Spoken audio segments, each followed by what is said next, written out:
Do you have questions? Yeah. Sorry.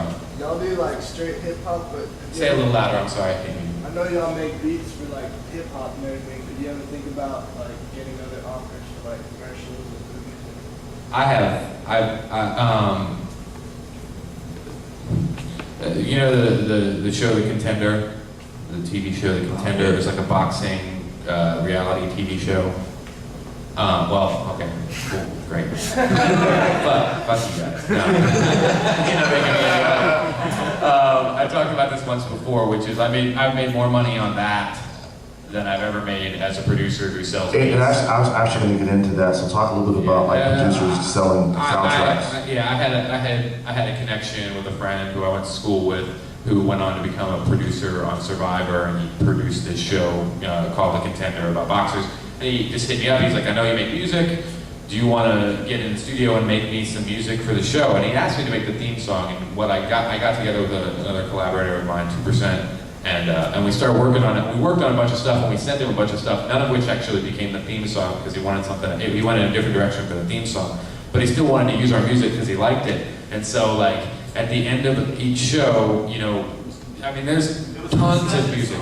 Yeah, at the end of each show, like the two judges or whatever would be sitting around going, oh, you know, what do you think about this fighter? And I don't know, man, he's gonna come through. And it's like, you know, it's like 30 seconds, 45 seconds at the end of the show, and it's showing the credits. That music that's on there is mine, and I get paid for it every time. And you know, so we get, you get a check, and they send out the check, or they cut, you know, they work out a way that you make the money on that.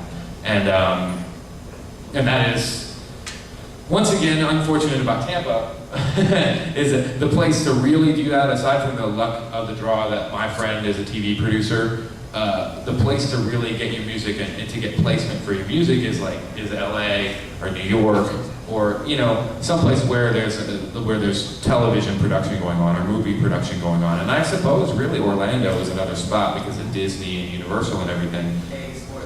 And Nickelodeon, exactly. And we all know artists locally who have made music for video games and stuff like that. And you can get paid. You can get significantly paid. So yeah, you know, you can make, you know, whatever. You know, you can make tracks and send out, once again, send out beat tapes, send out tapes full of like, you know, with like 8 tracks or 12 tracks.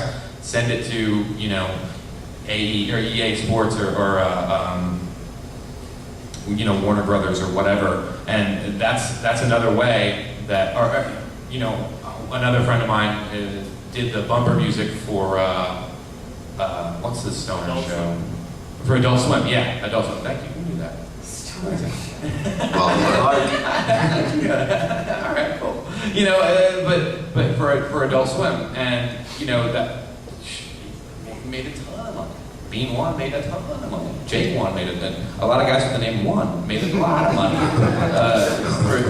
for basically, you know, doing TV. Yeah. It's a way for producers to make money. It's another avenue, and I think it's a good point that we touched on because, you know, we talk so much about, you know, creating a beat at your house and then, you know, shipping it off to an MC to rap over it. But, you know, there's utility in other places for your creations. That's awesome. Any other questions, comments? Rand Mecca. I want to ask, how do you... Producer extraordinaire in his own right. Absolutely, DJ extraordinaire. How do you go about protecting yourself when you're trying to get your music to like television? Like, what do you do before you present your actual music? We actually, well, you know, it's funny to say I trusted him. I trusted Bruce because he was my friend outside of the music industry, outside of everything. And you know, I knew that he wouldn't just take the music and not pay us. So there's that. But like, in answer to your question, the contract, and this happened too, even though we trusted him, the contract got written up before we sent some music for him to check out, but it was ours, and we stamped it. And well, we mailed it, which is, I was told by Kevin Askel, it's not legitimate. You know, just because you mail yourself your track or whatever in the mail, it's posted, that actually won't hold up in court. As it turns out, it doesn't really hold up in court very well. Unfortunately, I was glad to learn that last time I was here, but or maybe I wasn't glad. We stamped everything that we did, and I think, you know, I think that's an important way to protect yourself. and this kind of goes back to another thing, which is really there's no one making $1 million in this room. There's no one making $1,000. Well, I don't know. There's no one making $100,000 in this room. The more people you can get to steal your music, the better off you probably are, because at some point you're going to get credit for it. So now, at the same time, if there's a TV show playing my music, it's going to bug the shit out of me. If I'm not getting paid. Like every week I'm gonna watch that show and be like, I'm not getting paid. I'm not getting paid. How the hell am I not getting paid? Like, and with regards to that, like, I think if you just stamp it, sort of protect yourself in that way, it's sort of the best way. But You mean stamp, like put like some kind of audio thing or hide something? an audio thing in there that proves it was yours and point out that that's where it is. And that's where you made it. That's what I would do. I mean, I suppose you could spend it, if you're really at the business, at a point where you're doing this as a business, you could copyright your tracks, and it's relatively inexpensive apparently, and pretty easy the way it's been explained to me. I don't know enough about copyright law. Once again, I would hire Kevin. I would hire a copyright lawyer to take care of that for me. It's like if you could, it's like $35 to copyright an album, and an album can be an entire body of work. So you can put 50 beats on one disc, and it can be $35. There you go. There you go. Question. Any other questions? It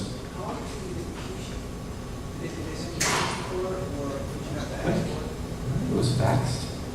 Yeah, I think they sent it right out. Like they knew almost. If we're talking about a cue sheet is. You mean like where they're going to use it, when they're going to use it, all that kind of stuff, and what they'll pay us for the television show. What they, our song, it's an hour-long TV show, and our music was like 30 seconds of that hour. So they sent us a whole track, a breakdown of everything, and they sent us everything. So I actually know everybody else that made music for the show too. And they basically said, this is where it's happening, and this is where it's happening. And then, as time went on, we got emails. I would get emails because you get paid based on ratings. So in answer, his question was, did they quickly send you a cue sheet? And we got it before the show came out.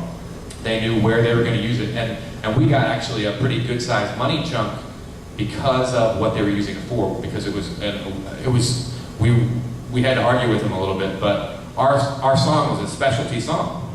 Because it happens at the end, and it's repeated on each show, it becomes a specialty song, which means it's worth more. Now, how is it worth even more? If the Nielsen ratings go up, which is why I said fuck you to you guys for not watching the show. Because the more people watch it and the higher the Nielsen ratings are, the more ASCAP BMI asks for money, the more eyes that are on the show and the more ears that hear that song is the more money I get paid, like in infinitesimal pennies. So if 2 million people watch it, I get paid $100. If 4 million people watch it, I get paid $500. And it works like that. Once again, something that a lawyer knows more about than I do. But we got the cue sheet. In answer to your direct question, we got the cue sheet beforehand. They said, this is what we want to use this music for. This is where we're going to use it in the song, and this is the amount of time. And then each week they would send me the ratings, and they would say, this was your ratings, and this is how we're going to pay you, because we didn't get paid by ASCAP BMI. We got paid directly by the production company. But they were very straight up about it, and most companies are, because I guess they could screw you. But what? That show made millions. They're like, okay, give him his couple $100 per show. What do they care? It was like catering budget, like nothing. But I was glad to get it. Any other questions? No? Tonight, at the Roosevelt, starting at 8:30, it is the Beat Off. I didn't make the name up. I was told that's the name. But the Beat Off is going to be an excellent event where Let's just call it a showcase. you guys, It's gonna be we're a lot talking of about fun. music here, and let's keep it G-rated and all that. Jinx and Rudy Rude have agreed to participate in this event where we're taking original music from other artists and bands who's involved or performing in the Homemade Music Symposium this year. And they're sampling, I'm not going to tell you what songs, but you'll find out tonight. They're sampling those original works and creating new beats and original beats. We'll be displaying that tonight. Doors are at 8:30 at Roosevelt. Also performing there is The Basics, along with others. So please come out. I will be there. We'll talk a little bit about the beats and see what they did. Anything else? We're going to hang out here for a minute if anybody has any direct questions for any of us. I'm sure we're up for it. Whatever. On behalf of the Home Maybe Symposium and myself, I thank everyone for hanging out, and thank you.